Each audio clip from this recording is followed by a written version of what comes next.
that extra gear, the first 3 steps. Huge strides in the performance. That I might not be the player I am today. All right, welcome to another episode of Behind the Gear, and today we have the lucky people to get Rebecca Johnston. Johnny is in the house, and for those of you who don't know who Rebecca Johnston is, obviously a member of Team Canada for quite a while now. I think was it 2012, Rebecca, that you kind of started with Team Canada as far as the big. No, 2008 was my first year. That's what I meant. Yeah, 2007 I was an alternate, and then 2008 I played for the first year. So I'm old, so I forget things. But you were only like 20 years old, right, mm-hmm. when you started? Was that about right when you kind of first got? 20 years old when I first went to Olympics. Yeah. I started when I was 17. And what was the process back then? You know, I mean, for women kind of getting at that level. We're going to backtrack a little bit here, but just to start out, like, when you kind of got involved in Hockey Canada, at what age was that? Was that through like the Ontarios and things like that, and making like Team Ontario when you're kind of 15, 16, and then kind of getting into the national program? Yeah, I think there are stepping stones that you have to take towards getting to the national team one day. And so for me, I grew up playing guys hockey, and then I switched over to girls in around grade 10, I believe. And I went to a lot of tournaments in Toronto, so there was a lot of scouts around those games, and they kind of saw me there. And then they had told me that I should probably play on the provincial team. So I tried out for Team Ontario, and I had made that team. And then from there, they saw me at nationals, and then I was invited to under 22 national team program, like off ice stuff, and then on ice tryouts, and then made the team through there. And then from under 22, I then made the senior team. So it's kind of a process of things that you have to, prove yourself and try to make those teams. And then once you achieve that and you work your way up the ladder. No, it's cool. Cause I think for a lot of young girls, it's, you see the Olympic team, and then how do you get there? Like, what are the steps to get there? Right. I know there's a lot that's involved when you're playing Bantam and midget and kind of that U12, U13, U14, you start to get maybe put on a bit of a radar, and then getting involved in those Team Ontarios and things like that. Those provincial teams obviously get you in that kind of pool of girls that are maybe the more elite. And then hopefully from there you get invites to more and more camps through Hockey Canada and stuff like that as you're going through, obviously. Now for you coming, born and raised in a beautiful, unbelievable northern town, Sudbury, Ontario. What a great city. I love that place because I was born and raised there as well. A lot of good people from that place. But coming from Sudbury, Ontario, first of all, I'm going to ask you, what was the outdoor rink in your neighborhood? So growing up for you, what outdoor rink were you close to that you might spend a couple days or a couple hours on? Llewellyn Park. Okay. So I lived in Llewellyn in the South End, and grew up there. I lived there my entire life. We lived in the same house growing up, and it was probably 10-minute walk from my place. So I have 5 siblings, and my dad also plays hockey, so we all would be out in the outdoor rink. And that's kind of actually how I started playing hockey. I played in an outdoor league. I don't think those exist anymore. We just played strictly. Yeah, we played strictly on the outdoor rink, and didn't matter the weather, how cold it was. And so I think at that point I knew that I really loved hockey. When I was playing hockey in minus 35 degrees and still enjoying myself. So that's kind of how I started playing. No, it's, you know what, it's funny. And I'm a little bit younger than you are, but I started in the outdoor rinks as well. No, when I tell that story to people, like I was 9, so I started a bit later, but I'm about probably a decade ahead of you or older than you. But the same here. My first year was on an outdoor rink, like getting dressed in snowbanks, shoveling the rink off because it snowed the night before. There's pretty much snow every single day in Sudbury during the winter, so you have to shovel, probably during games sometimes too. But it is one of those things too, I think, like coming from Northern Ontario, and we joke, but every single neighborhood growing up had an outdoor rink. If you went for a sleepover at friends' places in New Sudbury or different areas of Sudbury, and you were going to go play, you bring your skates because you're going to go to the outdoor rink somewhere.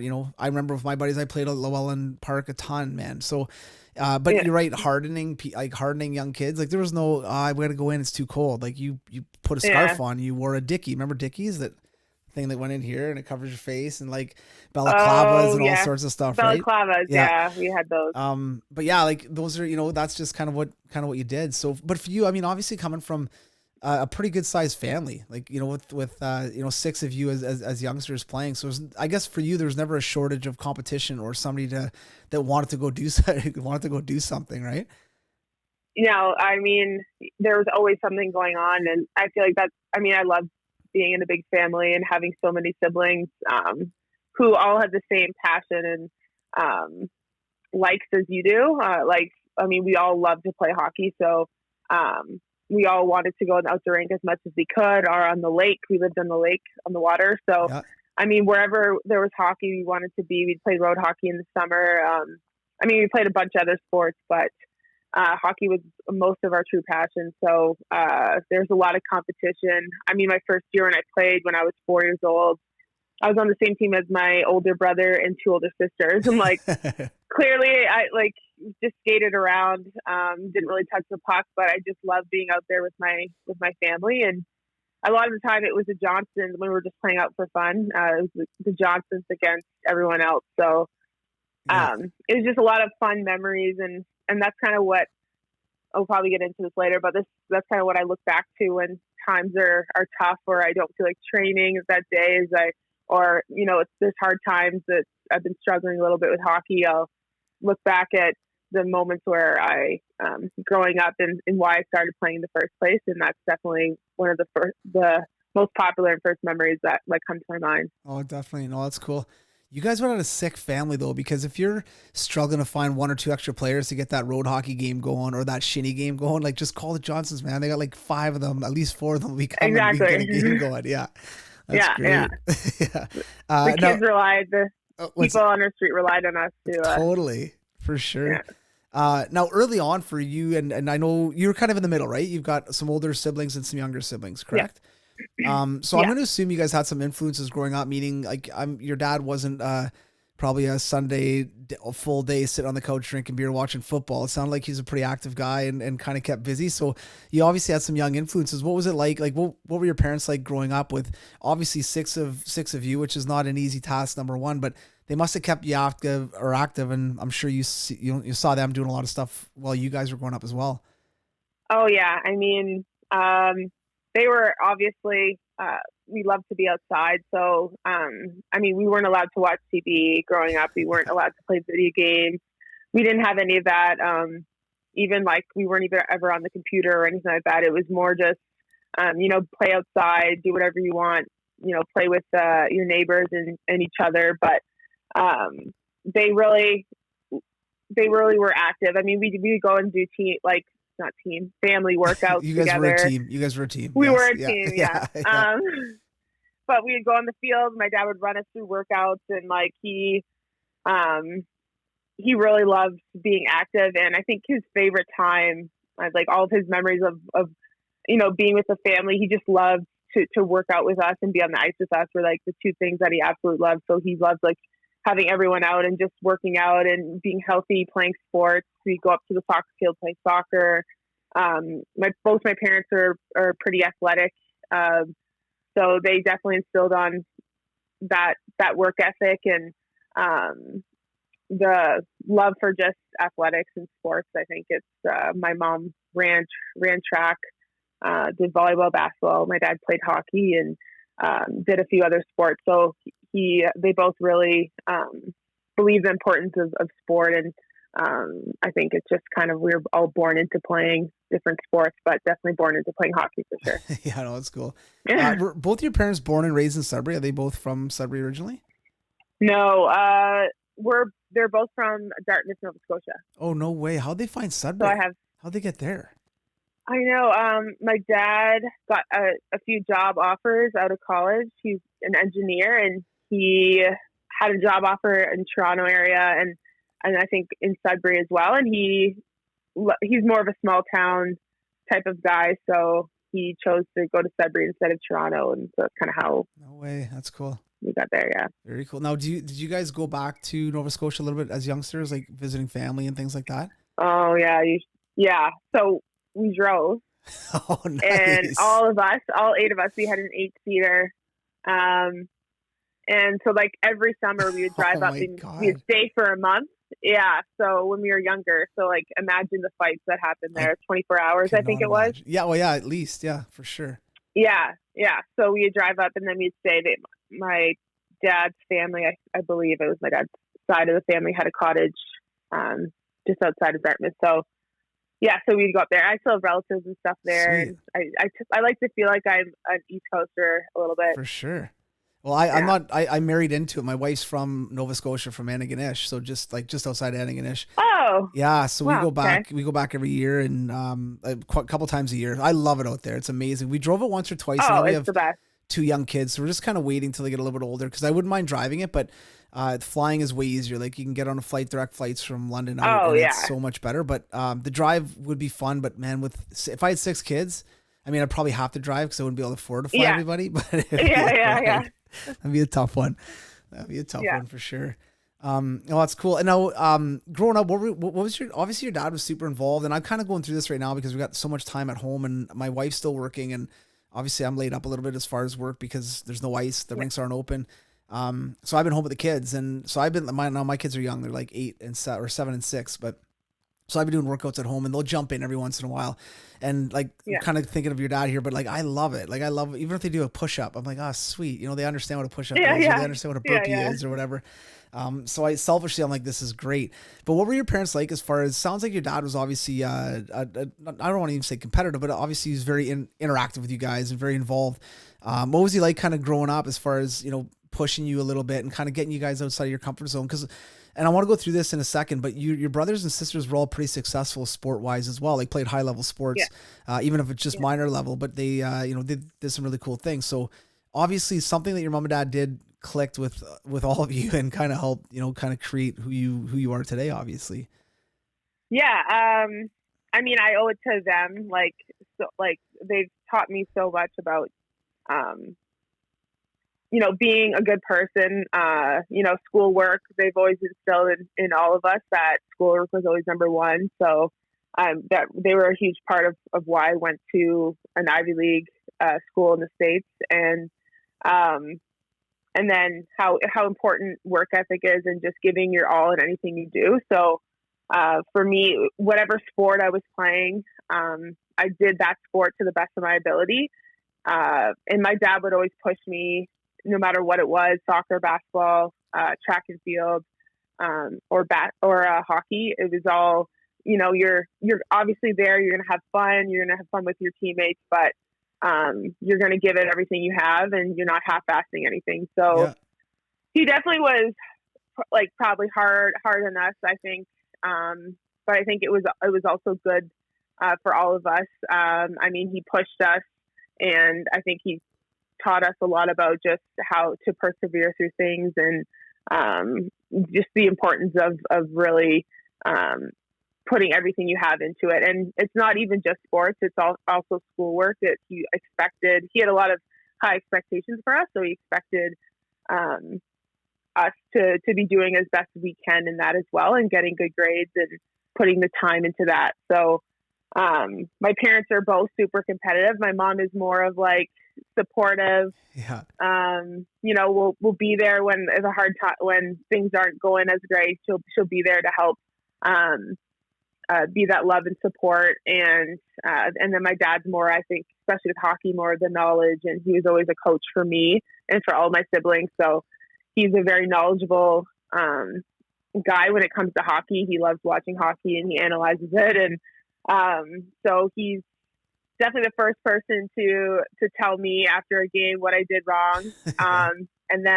But he'll definitely be there to support me and be so proud, is probably the most proud of me when, I play well. And especially with all the national team stuff and going to Olympics, I think both my parents were so proud of that moment. So I think they just care so much, and that they put so much time and effort into all of our sports. I mean, having 6 kids and paying to have all these kids into sports, and it just was really expensive, obviously. And so I think he didn't want us to, not take it seriously if they're putting the time and money into it also. 100%, man. And as a father now, for me, it's funny. So through this time right now, I've been teaching my kids life lessons, like on the kind of male hockey side of things. You know what I mean?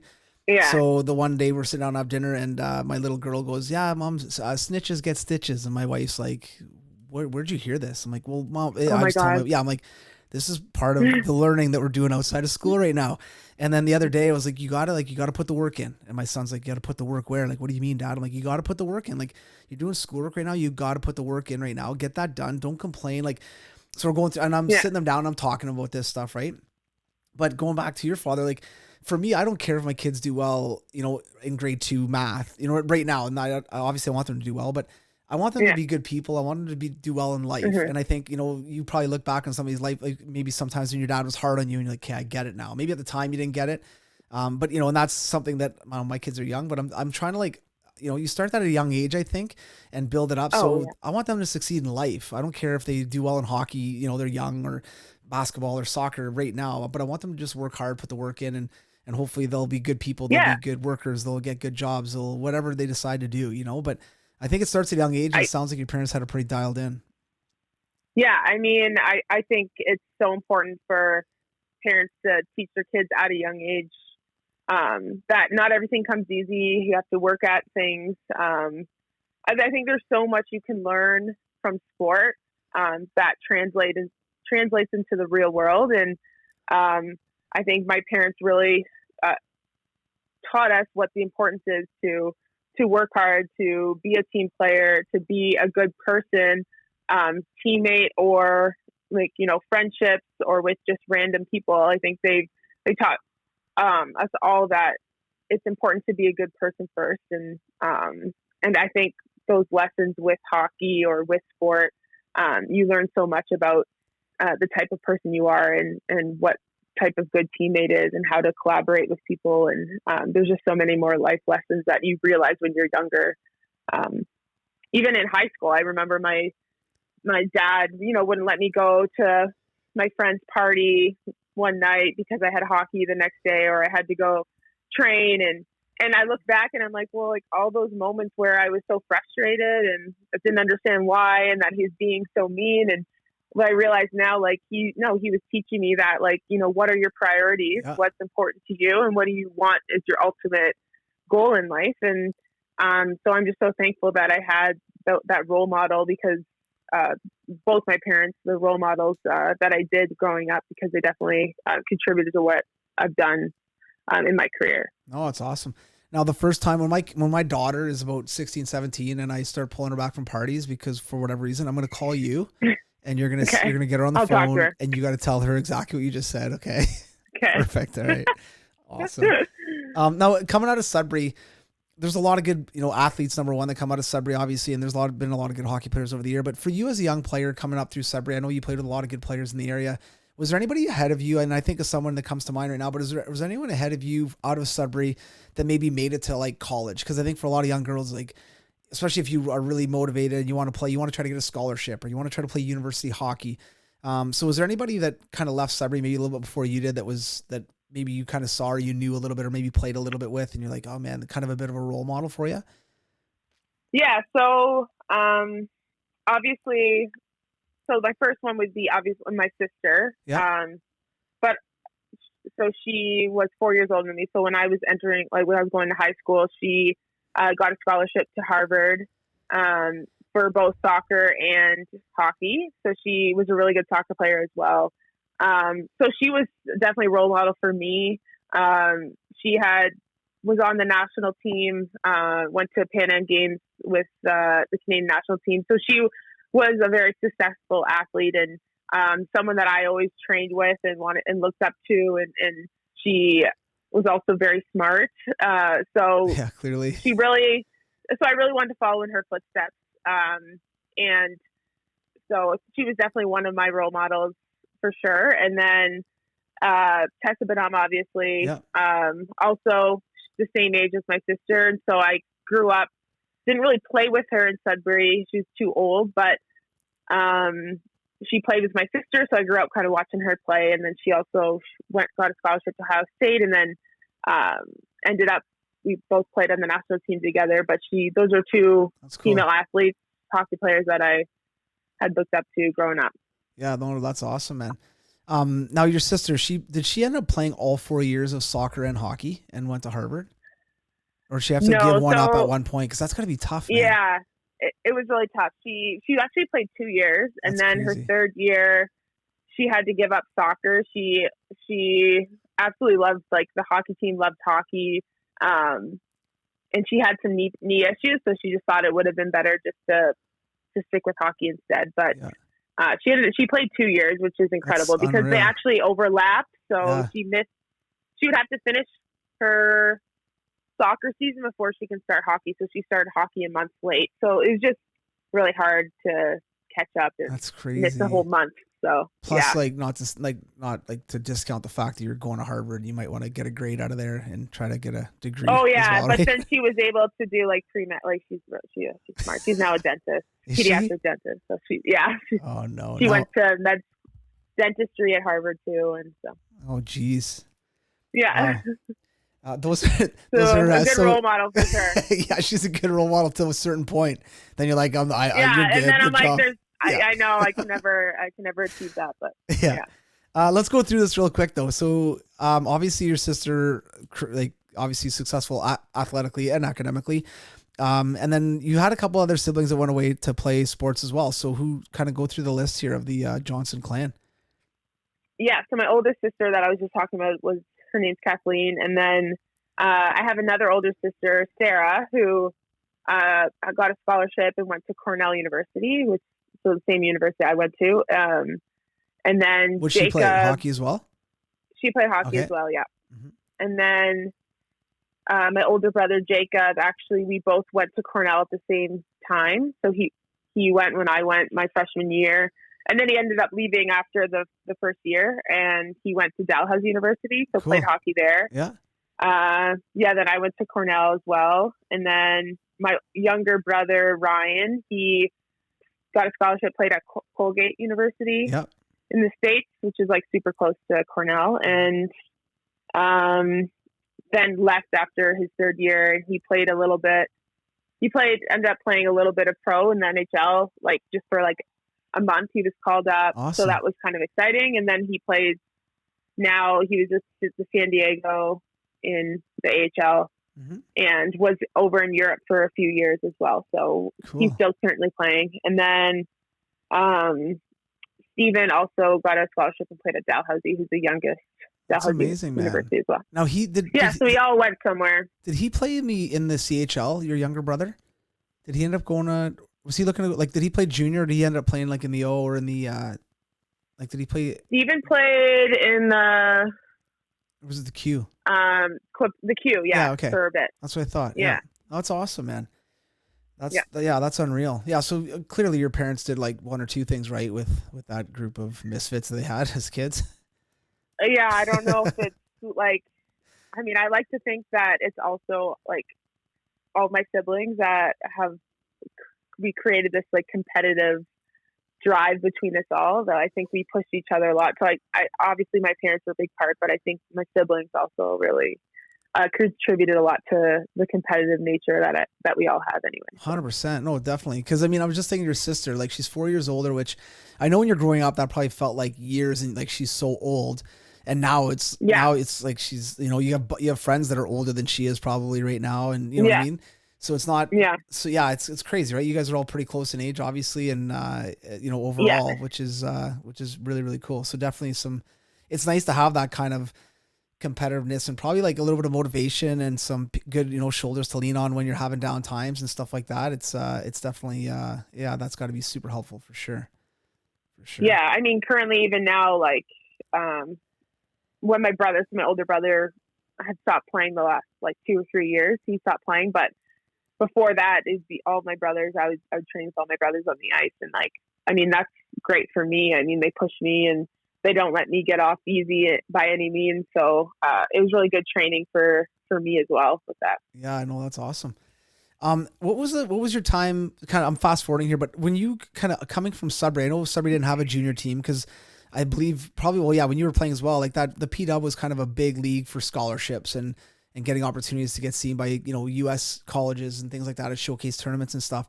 But in Sudbury, how did it work for you playing? Did you guys just have Bantam and then midget and that's kind of where you got looked at and kind of seen, or was it, or did you end up going down and playing in the women's junior league? So I don't know exactly if they had saw me playing guys or not, but I know that when I switched over, we had played a lot of tournaments in Toronto against the PW, right? Is it? Yeah. Is it called? Yeah, against the PW teams. So like tournaments, we were able to play against them. We didn't play in their league, but we actually played against guys still. So we were a girls team just in a guys league in Sudbury, which was like, I mean, I loved it. It was great development for me. So, but I think that's where I was seen at these tournaments in Toronto. And I mean, if you're a good player, and I know I've told kids this before because they've come up to me like, how am I going to get seen? Like, do I need to go to all these big tournaments? And I truly believe, I mean, if you're a talented player, I mean, you will be seen wherever you are. Like, people will find out and want to come watch you. But I was able to make these tournaments in Toronto, and so they were able to scout me there and see me play. And then through the provincial tryouts and making the provincial team and playing nationals is kind of where then they started to see you more, and then you get invited to these different camps, and that's kind of how the process works. But no, it's cool because I think generally, I think any player would be seen. I mean, especially even the girls teams in Sudbury now. I know our national team scout was there. Well, the SO Cup was there in Sudbury. Yeah. So I mean, there's scouts at every tournament, and because I think a lot of the fear sometimes with women or young girls from small centers, right? They feel like, oh, I got to move to Toronto. I got to move then I agree with you. I think if you're good enough, people are now with the internet and like social media, they're gonna find out, oh, they got a really great girl from Sudbury or from Parry Sound. They got to go check her out. And one of the crazy things too, for I think some areas still do this, but a lot of don't, is the girls. And I know it's could probably change a little bit, but even when I was growing up, my sister kind of made that transition in from ringette actually to hockey, and there was no real girls league. So the girls had a team that played against the boys, and they played usually a year down or whatever it was. But it was, and I'm sure like, playing against the boys 10 years ago, 12, 15 years ago, like, probably, it probably wasn't the easiest game sometimes. Like for you being around your brothers and stuff, you were raised, probably got beat up a little bit, got pushed around a little bit, wrestled a lot. But those boys a lot of times didn't really take it easy on the girls teams. And if anything, they were probably more ramped up to play them because why are the girls playing in our league? And, they shouldn't be here. And so I'm sure you got into a couple good matches with some of the boys over the years for sure.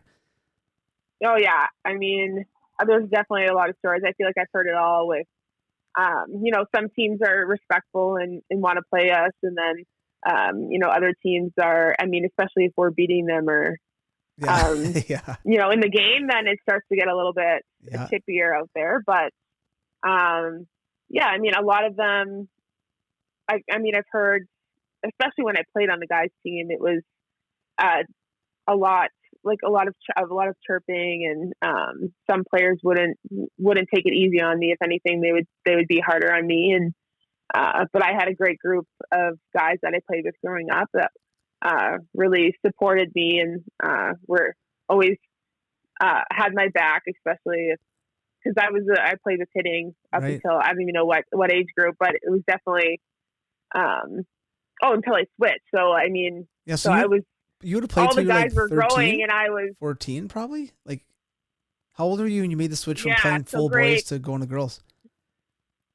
Well, whatever. What's grade 9? How old are you? Yeah, in you'd grade be 9? 14, 15. So that's so it'd be 14. Yeah, I switched over because I hadn't grown yet. Like I grew late, so I was still about 5'4", 5'3", and these guys are now hit puberty, were a lot bigger than me, and they were hitting. So the game kind of changed a little bit for me. Whereas when I was similar size, I still was probably smaller, but I could take a hit, and I wasn't as scared. And then I think as the guys grew, I mean, I just was. My game changed a little bit. I was a little bit too scared to get rims around the boards or anything like that because the guys would just come and hammer me. But I think it taught me to keep my head up a little bit. Sure. Definitely, man. So Definitely. the transition was definitely a lot different, like to go to girls after that. I mean, I hadn't played girls at all. So it was an adjustment because it's definitely a different game. Yeah, for sure. Now, what advice would you give to young girls that do? Because I've had girls in this area over the last decade that have played boys hockey all the way up to like your age, till grade 9, roughly at 13, 14, 15. But one Hmm. thing, the advice that I gave them, and I'd like to hear your thoughts on this, was at one point you're going to have to go into girls hockey because the girls, the female scouts and the women's teams and stuff, they're not really scouting the boy. They're going to watch if you're a real good, girl player playing with the boys, but they want to see you playing in girls hockey, especially as you get older in that Bantam and midget and then junior, obviously. And it's also for scholarships. Like they're going to be at the big tournaments where the women's teams are playing. If you're playing in a big tournament with all the boys and the boys teams in Toronto, there's not going to be a lot of women's scouts there watching, you know what I mean, as far as scouting Yeah. for the women's teams, right? So at what age do you think that, like, if girls are playing with the boys, maybe they're in a small center, but at what age would you say it's important to start moving into women's hockey? Would it be right around that kind of provincial age group of like 15-ish where they're starting to get Team Ontarios, things like that? Yeah, I would say so. I think probably around when I had switched, or earlier if you want, but I think it is important to adjust to playing with girls. It is different. It's a different game a little bit. So, because really, when you get older and if you want to get a scholarship and go to school or you want to play for the national team, I mean, it's girls hockey. It's not guys hockey. So, being able to play the women's game and play against girls, is important to also show that you can play with them. So yeah, there aren't going to be scouts for the national team at guys tournaments or anything like that. So I think switching over at the provincial level, especially if you want to try out for provincials, I think you have to be playing women's hockey anyway. So I would definitely switch over at that time when you want to play provincials and try to make those steps up the ladder. Oh, it totally makes sense for sure. Now, what was your time at Cornell like? I mean, leaving, getting an opportunity to kind of leave small town Sudbury, moving away to the United States, leaving basically your kind of support group. And I know you had sisters and brothers that had moved away and stuff, so you kind of probably saw that process play out. But what was that like, and what was your time at Cornell like? I mean, it was incredible. The best 4 years of my life. I mean, I would recommend any athlete to try to go to school, play varsity, and get an education at the same time. I mean, I met some of my best friends there, and just having the opportunity to play for a team like Cornell. I mean, get an education there. It was incredible, and you're treated like a true professional. I mean, you get everything you need. The facilities are amazing, and the fan support, everything was a lot of fun. The town is small, so I almost felt a little bit at home. Yeah. I think the city is built around the school. So I felt a little bit more comfortable there. I was actually also looking at Harvard as well. But I was intimidated by being in Boston and in the city. And I was definitely homesick the first little bit going to school because I hadn't left. I know a lot of kids now leave early before they go to university, leave home, so they're used to it. But for me, I was always at home. I never had left until university. So it was definitely an adjustment for me. But I feel like I learned a lot of life lessons. Obviously, prioritizing your time was definitely something I really learned. Going to class but making sure that you do your homework and stuff when you have free time and not procrastinate, because being a varsity athlete is difficult. Like, it's a lot of time, and you're not just a normal student. You have every day, you have practice, you have workout, and then you're on the road traveling on Friday, Saturday, on the weekend. So you have limited time to do your homework. So that was something that I really took from that and got the hang of it my first year. Yeah. Takes a good year to get the whole procedure and the whole schedule, right? And like nowadays you hear young kids are like, they're just a student. That's all they do. Maybe they have a part-time job. Like, I'm so busy.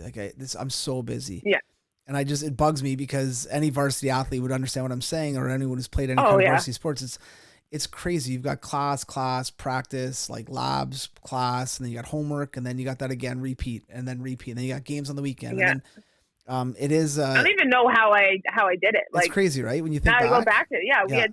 you had practice, and then I had workout right after, so that's at least 3 hours out of your day, and then class all day. I'm like, and then you got to do your homework on top of that. It was just, Plus, yeah, but I mean, plus you slide in a couple of keggers and maybe a boyfriend or two. well, yeah, geez, yeah, like where does the time go? I mean, it's crazy, right? I know. But like when you think about it, I'm the same. Like if you could, I'm obviously older now. I've got 2 kids, the whole 9. If you could snap me back to one part of my life right now where I could just spend maybe a week, 100% of you, any point in college, just plug me in. Any one of my 4 years, throw me in there again. The best. Like I love my life now. I really enjoy it. But as far as the best, like 4 years where I knew I wasn't going anywhere, I knew I was, unless I did something really, really stupid, but I was going to be there for 4 years and plant me back in there in a minute. And it was the best for sure. For sure. Oh, it's the best. It's the best time of your life. Like now you're in the real world. I'm like real world. And I'm like, just take me back. But. Yeah, totally. For sure. And your real world isn't even that real. Like your real world's I know pretty sweet. It's not. No. But like, doing like adult things. Yeah, exactly. You don't have to worry about that in college. But. Yeah.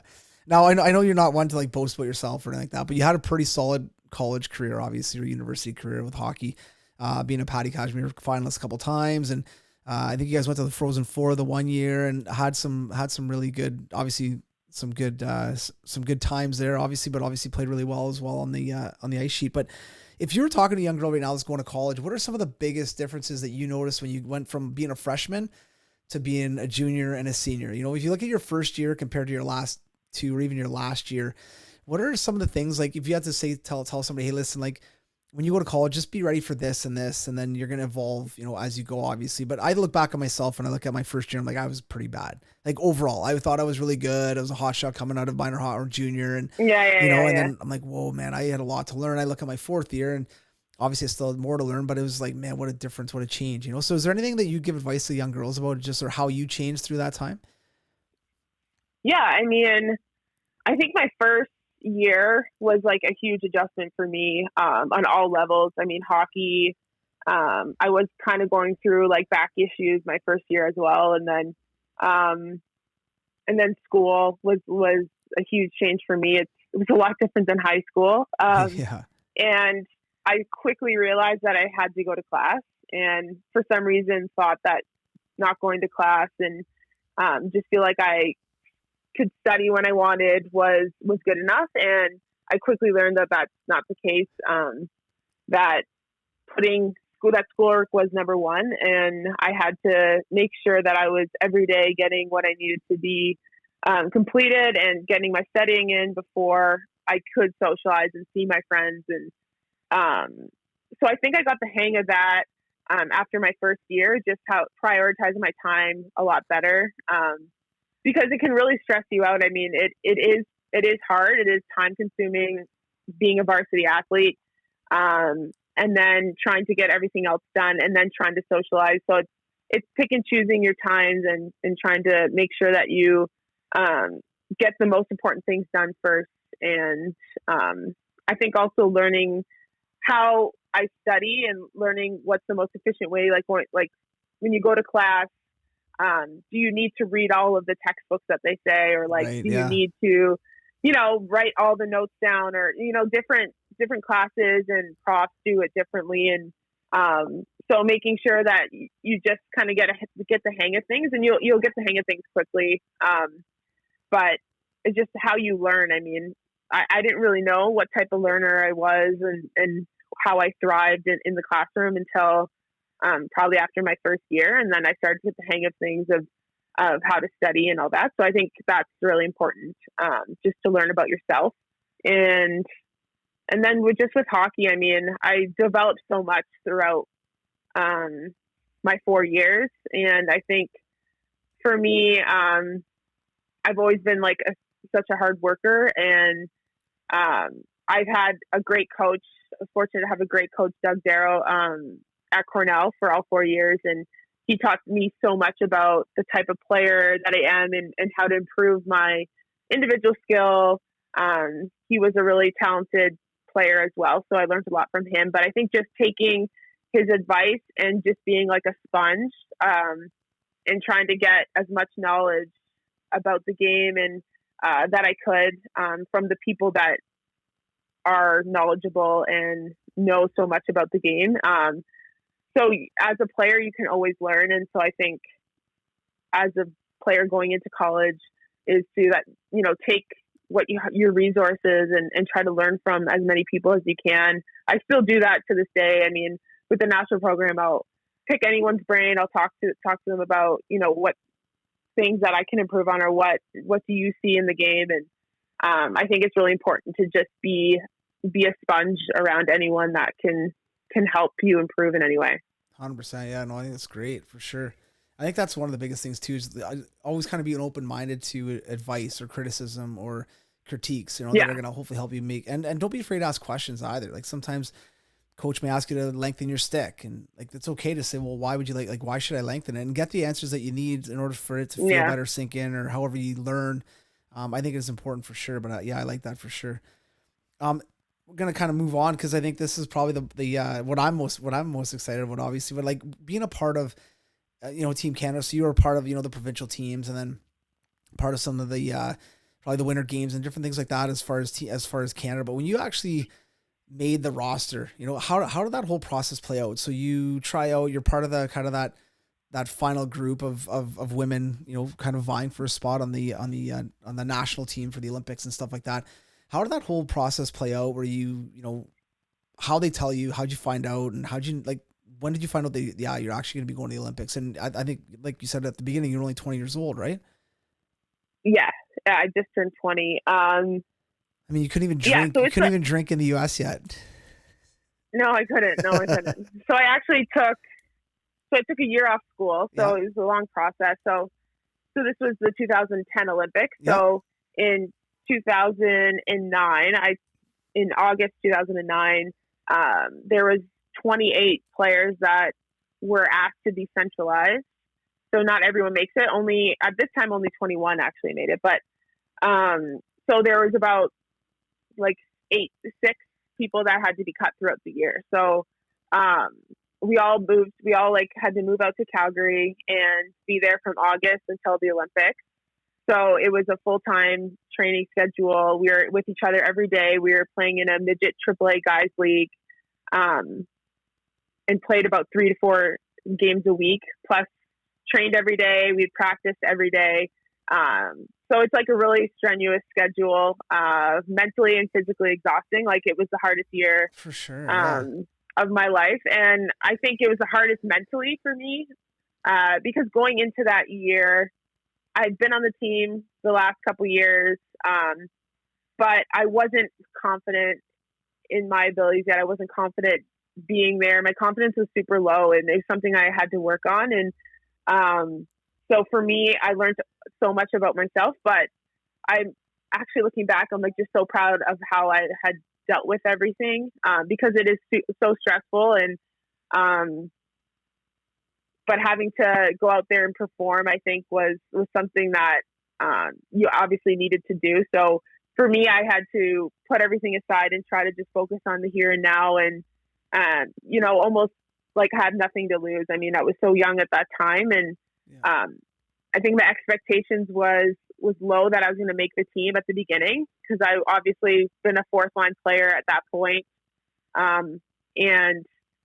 But then I think the turning point for me was in September, when we had a pre-Olympic trial. So we all went to, we flew out to Vancouver, and there was 4 teams, I think, in that. And so we played against like Russia, or we played against Sweden, US, I think, and a few other teams. And that was like a tournament where I played really, really well, and I had chemistry with my line mates. And so, from then on, my line hadn't changed, and we just played together the whole time. Whereas like the lineup was always changing, and they always tried to see you with different people, and we kind of stuck together for the most part. And that almost gave me confidence that, okay, like I'm playing really well, and I shouldn't be nervous, and I think I can do this. And it really gave me the encouragement that I needed to make the team. And so December, right before I went home for Christmas, I think it was December 21st,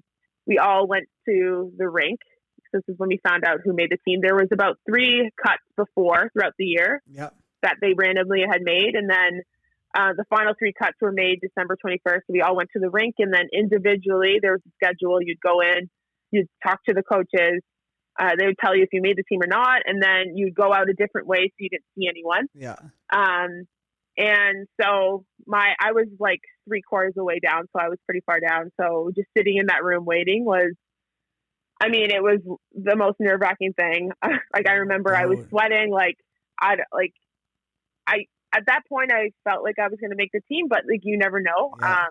So when I went in and they told me the news, I instantly started crying. And I was just so excited. And when I left the coach's room and walked outside, I mean, immediately called my parents. It was the first call, and we all were just bawling on the phone. And like, my dad was crying. He never cries. Yeah. Like, he was both my parents were just so proud, and like to make the team for the first time and go to an Olympics in Canada. I mean, there's nothing better. So it was an amazing experience. That year was a really tough year, but it ended up, I think I learned a lot about myself and was able to make that team, which was, I mean, a dream come true. So. It's unbelievable. Yeah. Oh, it's crazy. And it gives me like goosebumps thinking about it. Totally. Yeah. No, I can't imagine as a parent getting a call like that from one of your sons or daughters that they just, Oh, my dad didn't sleep all year. Like, he was nervous every night. Like, he told me after, he's like, I've never been so nervous for like someone, but he's like, I've never been so nervous and like have like not be able to sleep. Like, he was just so nervous for me every game, he wanted to make sure like I hope she played well. Like, so. Even for any of those 28 girls or 30, 40 girls that end up making it to that final, camp, and then maybe they dwindle down to 28 or 21. I mean, for any of those girls that are in that mix is such an accomplishment. And I know it sucks when you do get let go. Don't get me wrong, right? But that is unbelievable when you think of women's hockey and you're, got an opportunity out of you're one of 40 that are having a chance to make this team or on that radar. I think it's unbelievable. And for you as a 20-year-old, let's say you did get, let's say you did get let go. It's still an unbelievable accomplishment, and obviously went the right way for you. And it was, obviously which is unbelievable. What was it like winning gold medal for your country though? Like, having the Canadian jersey on home soil, like the whole 9. You're with some women that are probably 15 to 20 years older than you, right? That were playing on that team. Because how old was Wickenheiser then? Oh, she would have been, I think she stopped playing when she was 30. Okay. 4 or 35. So she stopped in 2014. So, but there were definitely some older players, like older than 30. So like over 10 years. Yeah. But what was it like to win a gold medal? Yeah, like, what was it like to win a gold medal for Canada? Like, when that, when you guys obviously had a good tournament, and when that final buzzer went down, like, what was that whole kind of, I mean, I'm sure your parents were there, obviously, had probably some family there, and just probably pretty cool. I had it was an amazing experience. Like, again, to be in Vancouver, your home country. I mean, I remember the gold medal game, 20,000 people in the stands, all wearing red and white, cheering for Canada, like chant. Like, I couldn't even hear myself speak or on the ice. Like, I couldn't hear my line mates. It was that loud and electric in the arena that, I mean, it was so exciting. I mean, I obviously have goosebumps thinking about it. And,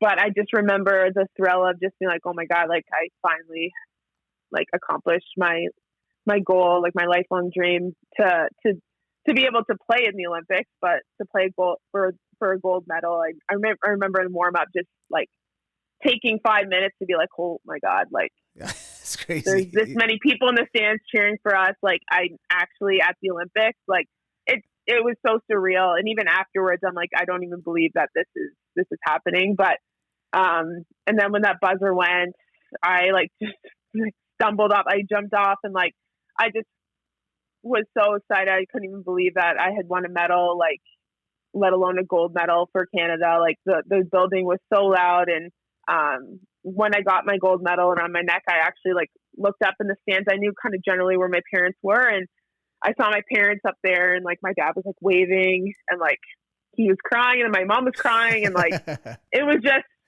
like an emotional time. But like obviously super important that I could share it with my family. I had about 10 people there. Yeah. Cheering me on, and so my brother and my sisters were able to come. So it was just a really exciting time to be able to share that with, awesome. you know, the people that helped create my goal of achieving my goal, and my parents were a huge part share it part with in them, that. right? Yeah, it's super cool. Now, what was that? Yeah, so afterwards we celebrated, and it was a really great time. But how was the celebration? Like, how was I know locker room, it's all like whatever, but was it just an all-nighter for you girls? Like, were all the girls into like just having, you know, like having a night together and just, man, this is crazy? And did you get any sleep that night? Oh no, I got no sleep. We were spoiled that year. I mean, we had a Hockey Canada house, a Canadian Olympic house as well. But so the Hockey Canada house, like all of the hockey parents went in there. There was free food, free booze. So, I mean, all the family members were having so much fun. And then, actually when we got into the dressing room, there was, I mean, obviously like beer and alcohol and everything. And then there was like these, in every one of our stalls, we had this like Nike package of like Nike gold high top shoes, Nike gold, like zip up. And I mean, I don't know what they would have done if we lost, like where that package would have gone, but, it was just incredible. We were so spoiled. And then after we celebrated, I mean, you probably saw there's pictures all over the news with us on the ice, obviously with the celebration. And there was a picture of me on the Zamboni, which was in the newspaper the next day. So that was like, I was like nervous if I was going to get in trouble for that or something, but it was just so much fun. And just being able to celebrate with my family was like the main thing. I mean, celebrating with the girls in the dressing room obviously was incredible, but then being able to go back and see my parents and my brothers and sisters and celebrate with them was pretty special. Oh, that's so cool, man. Now being a younger player on that team, when you got to that team and you know, maybe the first couple of months, especially when you're going through that hard year, were there any players that kind of took you under their wing, or kind of, you know, that, you know, I kind of ask this question to a lot of players, especially when they're playing at a high level, like obviously the national program, but NHL or AHL. And like, was there any players, older players that maybe, hey, you know, cause it's hard sometimes, I think, as players get older to remember what it was like being a rookie or being that kind of that young player coming in. But there's always a couple on every team that get it, and they just like try to make that road a little bit easier for some of the players. But was any of the girls like that for you that kind of were a bit of a mentor, some kind of took you under their wing a little bit? Yeah. So there were two. Carolyn Willette was kind of the main one that took me under her wing, and she really just like instilled confidence in me of, you know, you're really good at this. Like, you really need to show this on the ice. Like, you're, you know, one of the fastest skaters in the world. Like, just show your speed. She really tried to emphasize like the positives and my strengths and why I'm on the team, and like why I'm an important part of this team. And as a young member of the team, you're obviously nervous. You want to play well, but your confidence is low. And she could tell that I wasn't the most confident person. And when I played with confidence, like, she would see me when I play with confidence and versus when I'm not. And so she really took the time and out of her day to day, like in the dressing room, she would really make sure that I felt comfortable. She was really welcoming, but she saw what I did great on the ice, and that, I mean, I'm forever thankful for that. She was someone that really gave me the confidence that I didn't have when I was younger. That's awesome. That's really good. And then Jillian Apps was just another one that she was just such a great teammate, and she was so funny, and she made things light, and I think just a really good leader for someone. She really was just selfless and just didn't, care about herself. She put the team in before her, and she just wanted the success of the team. And so I think she was just one person that really just made it more fun in the dressing room. It was really light, and she'd always joke around with me and helped when I was a little bit more stressed, and she made it a little bit more light.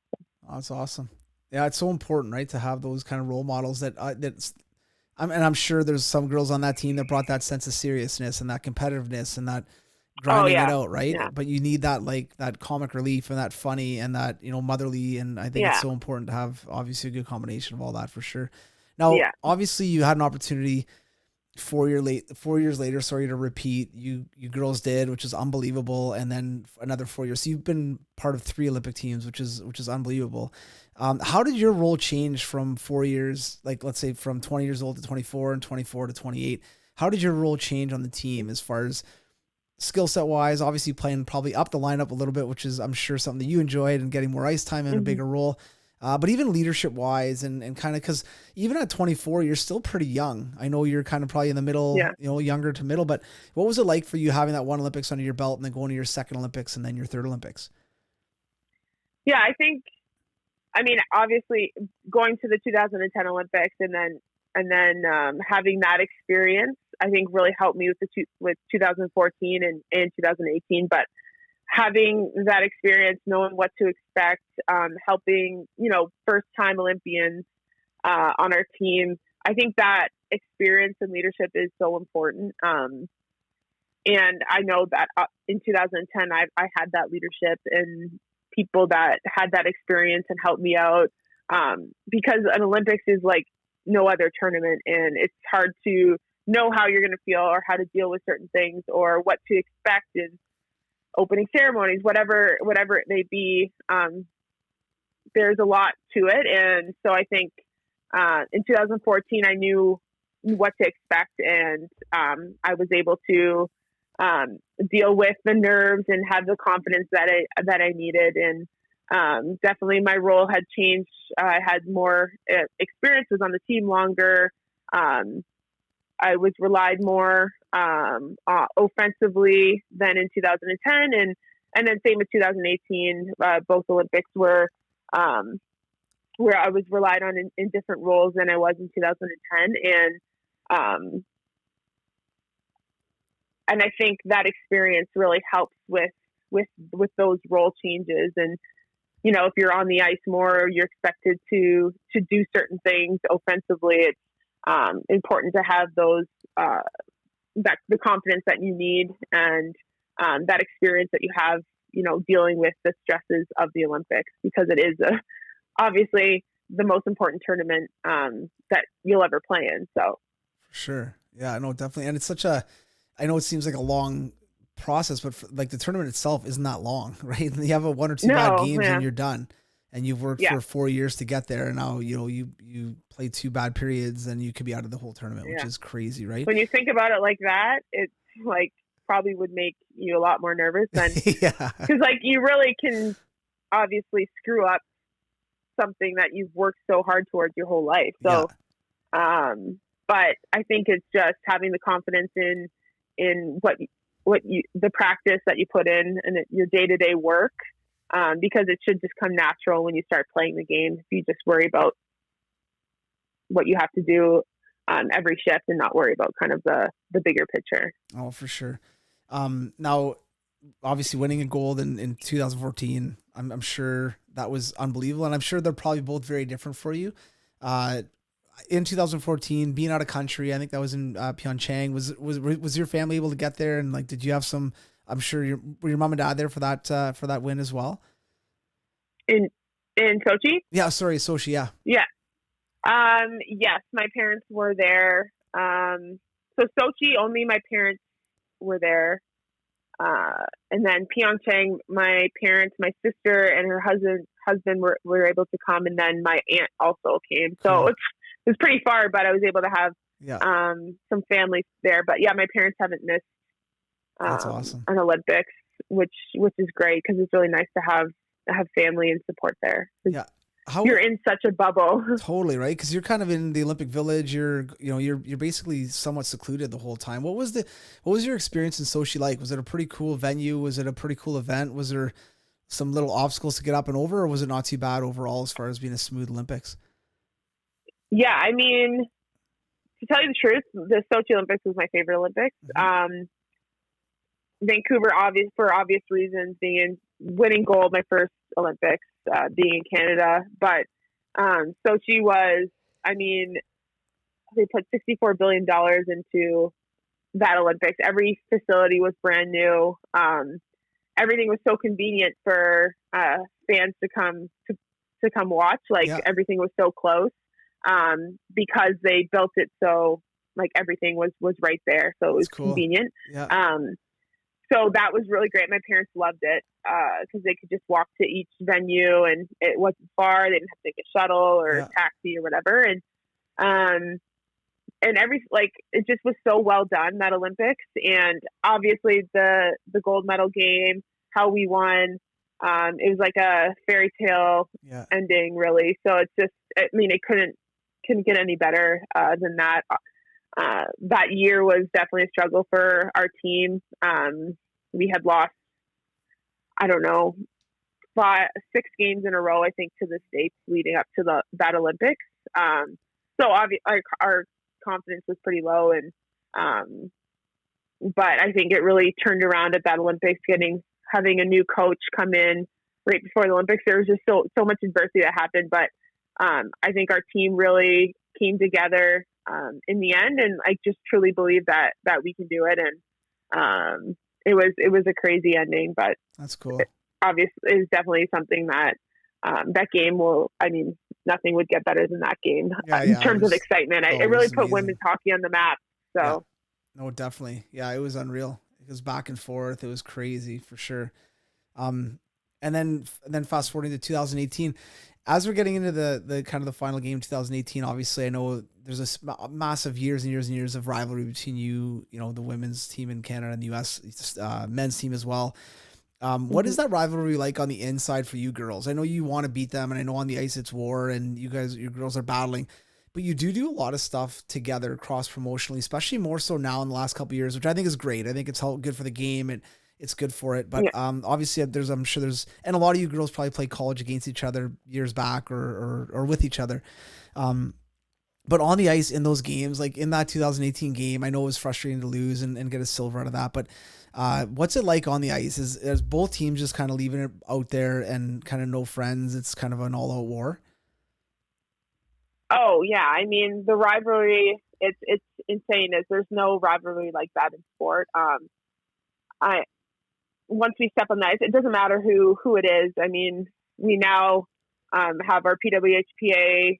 We're all joined together. We're all trying to fight for the same cause. So we're all, one big group. And so we've gotten to know each other. And, but when we're on the ice, it doesn't matter, who it is on the other team. We're playing for Canada and we're playing for our country, and we want to beat them. It doesn't matter, what game, or if it's at Four Nations, Worlds, Olympics. We're playing for our country, our pride, and that rivalry is definitely very intense, and there's a lot of hatred when we get on the ice. For sure. But it's because we're all so competitive and we want to succeed, and that's what we put our life work towards. I mean, every day I'm working towards a gold medal, and so I don't want anyone to stand in that way of that. No, definitely.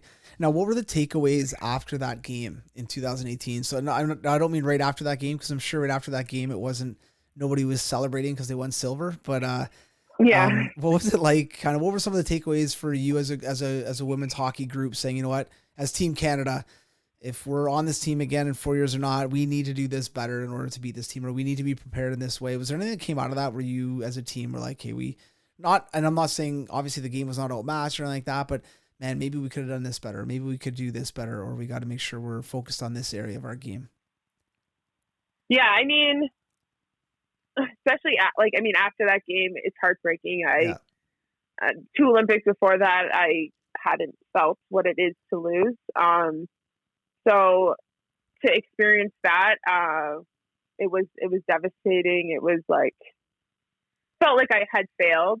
I felt like that our team had failed our country. And, but I truly believe that you learn the most from failure. And so I think obviously taking a step back right away, you don't see it. You feel the emotions that you feel. And hockey it's a hard game because like when you win a gold medal in a final, and so many people are like, oh my God, well, you got a silver medal, that's amazing. And at the time it's not, because you had lost that game, so you had lost the gold medal and you don't win a silver medal. And so that's kind of how it felt.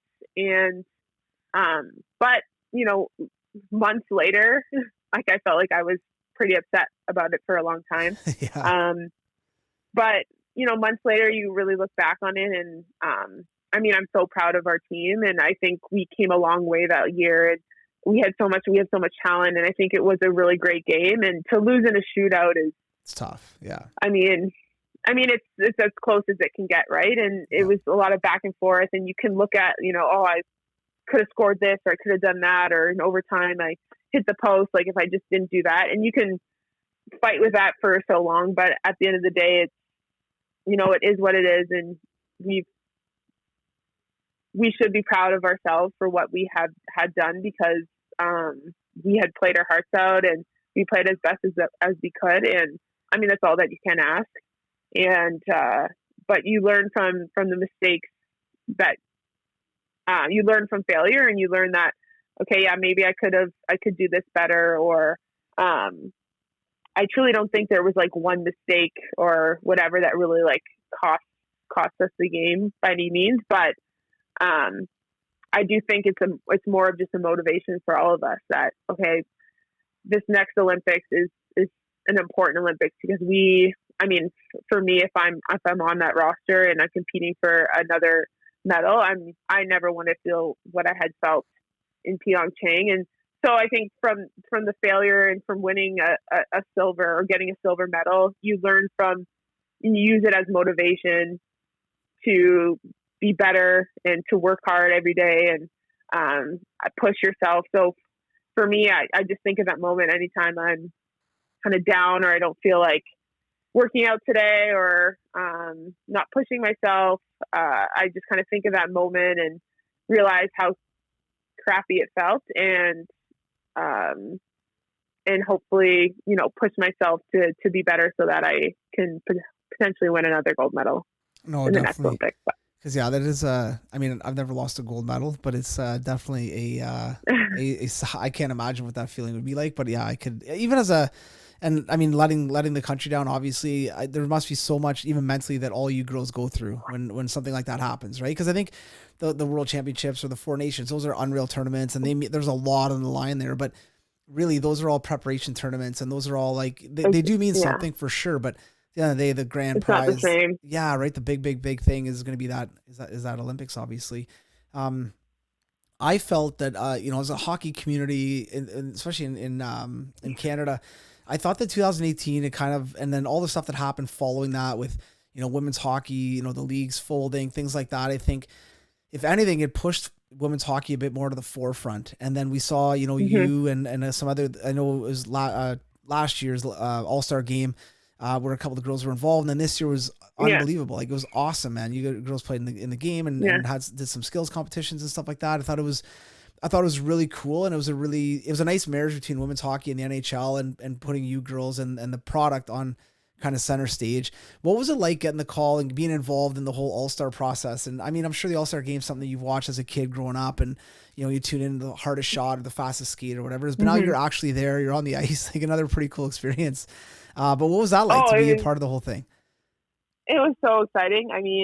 Last year I remember I got the call, and they said, okay, do you want to be involved with the weekend, and you'll be involved with like demonstrating one of the demos. And I was like so nervous. Like I felt more nervous doing that than an Olympic final. Like, it was crazy because it's not something that you're used to, right? Sure. Like I did the stick handling and picking up the puck, and so I'm like, that's not what I do on a day-to-day basis. And it's not, and I don't have like all these people just individually watching just me, like, because I'm the only one doing something. And especially the top 40 NHL players, so it was definitely an intimidating and nerve-wracking thing, but I'm so glad that I did it. It was so much fun, and to be able to meet everyone, and then and then this year, being a part of it again and be able to have like an actual event in it, 3-on-3, was really exciting, and obviously an amazing experience for women's hockey, and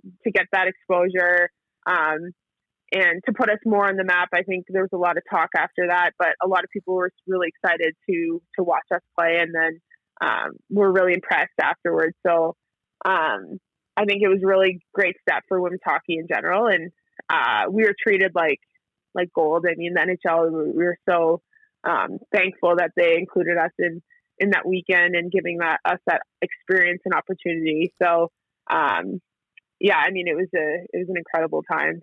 Oh, that's awesome. Yeah, no, I think it was I don't want to say overdue, but it probably was. Like, this is, I'm glad it happened, but it probably could have happened years ago and probably would have maybe helped, the women's game. But for whatever reason, it took a while for that to happen. But now I think it's awesome. And it's unfortunate that we're going through what we're going through right now as far as the pandemic, because I think there's some good traction. Yeah. And I know. And I don't think it's lost. I think it's just on pause. Like everything else is on pause right now. And hopefully that'll pick back up again. But give us an idea where you feel women's hockey is. And I know at the minor hockey levels, it's going okay. It's growing. There's women more, I know here in London, the Devilettes Minor Hockey Association is massive. Like there's tons of players playing. But as far as where you are, as far as the kind of that pro level, where's that sitting right now? I know you have the PWPHA, which basically is the the Women's Association for Professional Hockey. Mm-hmm. So what are kind of some of the things that you as a group of women are looking to do, kind of moving forward with women's hockey? Yeah, I mean, our main objective is to create a sustainable hockey league where a hockey league that lasts, and for women to be able to play in this league and aspire to play in when they're younger, and be able to play and potentially not have to work full time as well. I mean, for us, it's playing like when I used to play in the CWHL before it folded. Like there's only a few of us that were playing hockey full time with our national programs, and then everyone else on our team were working full time and then coming to the rink late at night practicing, and then their off days on the weekend. We were traveling every weekend to play games. And I just commend them so much for their time and effort that they put in to try to play professionally and work full time. It must be exhausting, and I can't speak to it because I train full time and that's my job. But so I think for women, I think hopefully sometime in the future for young girls to be able to play professionally when they're older, and try to aspire to play in this league and have just a professional league that is sustainable is really our main goal. Oh, I think it's awesome. I've got my wife's sister lives in Calgary, and they've got 3 daughters, and they play hockey, and the one loves the Calgary Inferno. Like she loves them. So when I told her that I was maybe going to have you on, she was super excited. So, but yeah, I mean, you girls, obviously you women have a huge impact in the minor hockey community. And obviously for these young women that are, like you said, hopefully it would be unbelievable if a young 13-year-old girl could one day aspire to playing, to be playing a little bit of professional hockey in Canada and the US, and, make a bit of a living out of and just for the experiences. Cause when you think about it for you, how many countries have you seen? How many cities have you been to? How many people have you met just through hockey, right? It's crazy. I mean, that's an education in itself, right? Yeah. I mean, and there's so many girls playing. There's so many talented hockey players. And so there's, after college, what are they just done? They're just done playing if they're not in the national program, or they're not on the national team. I think there's so much talent out there. And I know there's so many people that want to see women's hockey. And I mean, every 4 years, women's hockey is such a huge event, and so many people watch and tune into our games. So it would be amazing to see us have that same platform and be able to girls to watch women on TV and not have to be in a major hub to be able to see women play in like Toronto or wherever the team is that few teams are that, women play in. So, I mean, Sure. For me in Sudbury, if I was living in Sudbury, I wouldn't be ever to be able to see what a professional women's game, because they're never on TV when I did play the CWHL. So I think having that platform would be huge and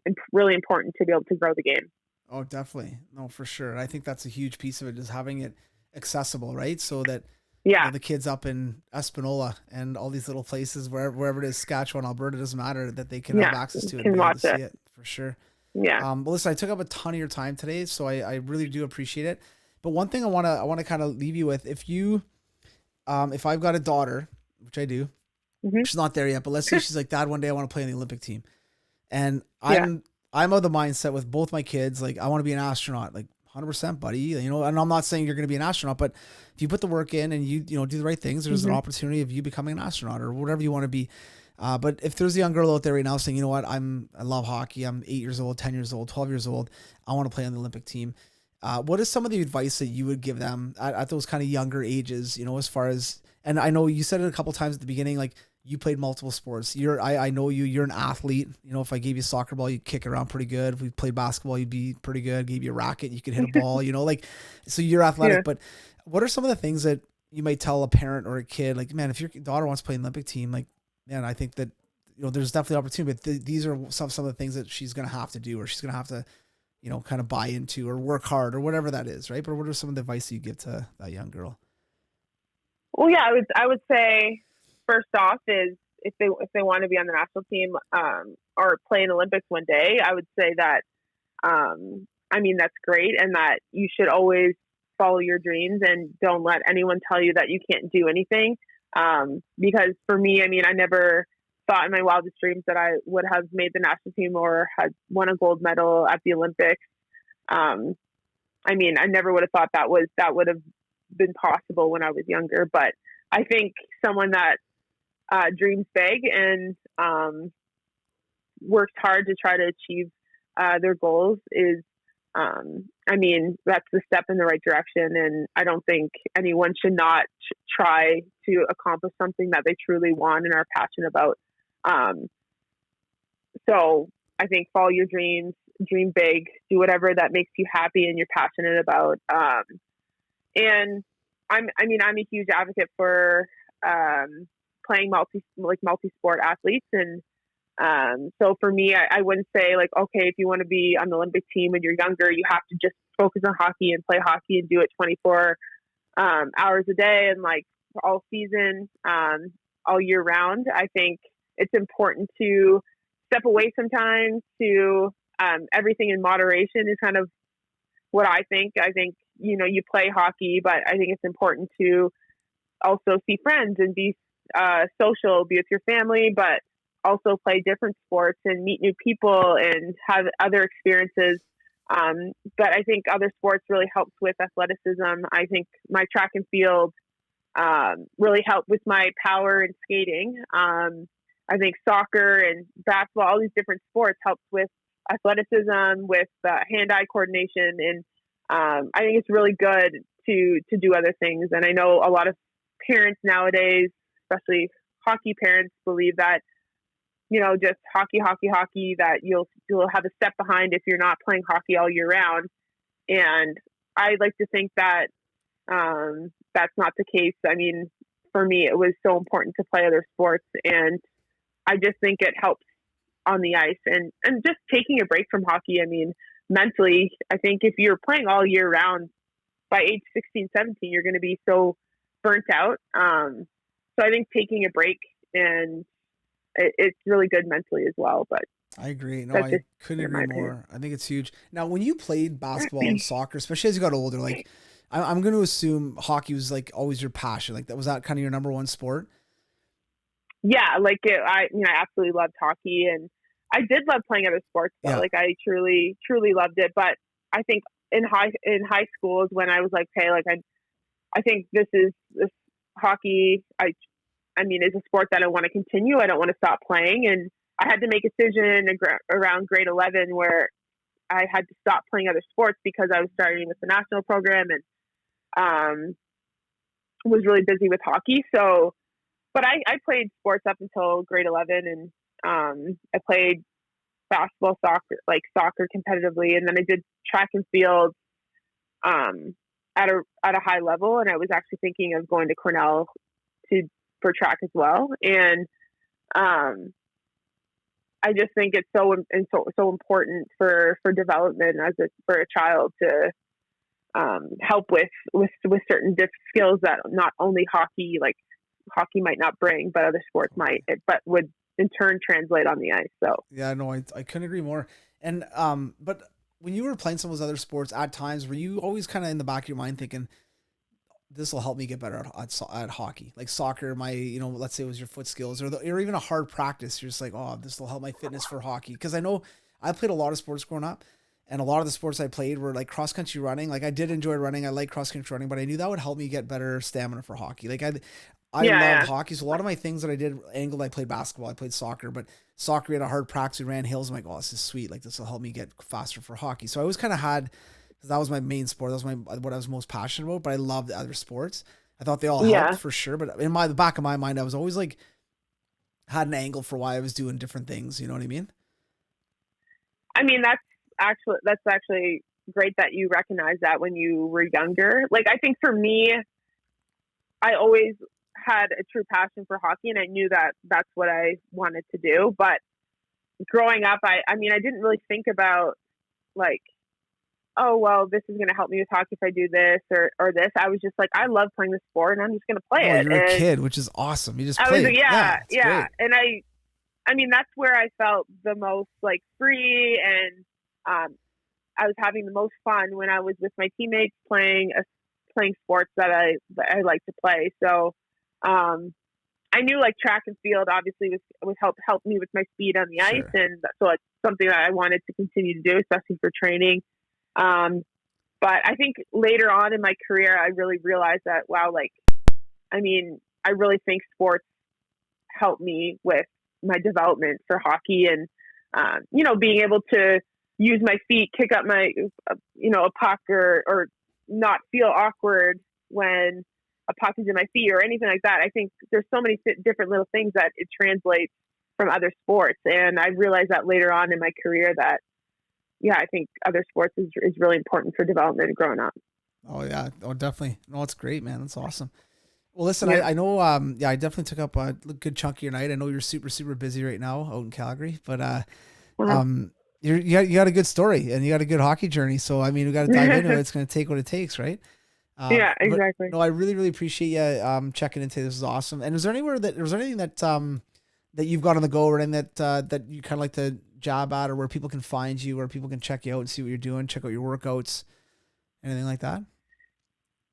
Well, I mean, I use social media, so I'm on like Twitter and Instagram. So it's rjohn6, just John T6, Right.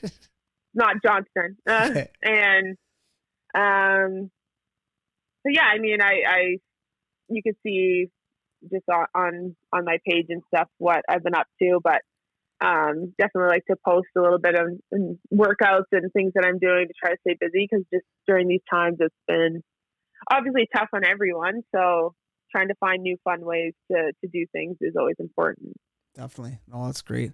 Well, listen, Johnny, I really appreciate it, man. This is great. And best luck with your training, obviously. And hopefully when we get on the flip side of this, we'll be, getting back on the ice and getting all that fun skill stuff going again and things like that. So thanks a lot and best of luck. That was great. Thank you. Thanks for having me. To kind of raise that bar. That extra gear, the first 3 steps. Huge strides in the performance. That I might not be the player I am today.